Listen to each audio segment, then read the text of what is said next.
Unfortunately, abuse is a common thing. It comes in many different forms and often the victims are afraid to speak up. You need to pay attention to this video. It's really important.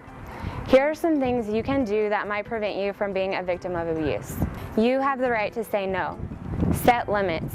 You should not be touched against your will. Yell or scream if you have to. It's better to be embarrassed than raped. Communicate your limits clearly. Don't be afraid of being impolite. Make sure your nonverbal behavior is consistent with your verbal behavior. No means no. Mean what you say and say what you mean. Trust your instincts. If you feel uncomfortable in a situation, or if you feel you're being pressured into unwanted sex, you probably are. Get out of the situation as quickly as possible. Don't be afraid about being rude. Don't put yourself in a bad situation. Pay attention to what is going on around you. Avoid isolated spots. Have your own transportation. Watch alcohol and drug intake. Alcohol and drugs interfere with clear thinking and effective communication. Remember, you are not as in control if you have been using drugs or alcohol.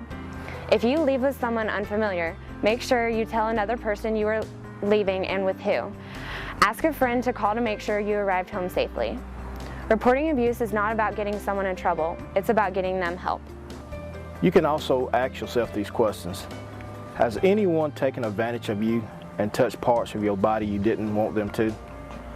Does someone put their hands on you and try to control you with physical or verbal threats? Do you feel in danger?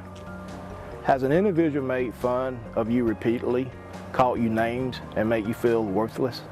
Has someone made you feel uncomfortable by saying or acting out rude sexual actions or comments? It really doesn't matter what their intentions were. It depends on how it made you feel.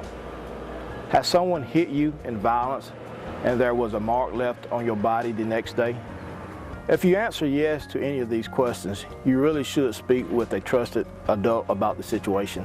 A healthy relationship is not controlling or abusive. Respect yourself and know your worth. If you are dating someone who is abusive, why would you stay? Do they threaten to commit suicide if you break up with them? Do you feel like you can't do any better, that he or she is the best thing that has ever happened to you?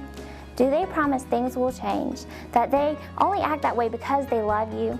No one deserves to be abused. If someone you know is being abused, you need to tell a trusted adult. Even if a friend asks you not to tell, no one deserves to be abused. There are people who care about you and want what is best for you. Help is here. It's up to you to ask for it. If you think you or someone you know might be a victim of child abuse, you do have options. Talk to a teacher, talk to a counselor, talk to anyone you trust at the school, or you can call the Child Abuse Hotline, which is available 24 hours a day, 7 days a week. That number is 1-800-4CHILD. Again, that number is 1-800-4CHILD. If it's immediate danger, contact 911. Remember, reporting child abuse is not about getting someone in trouble, it's about getting someone help.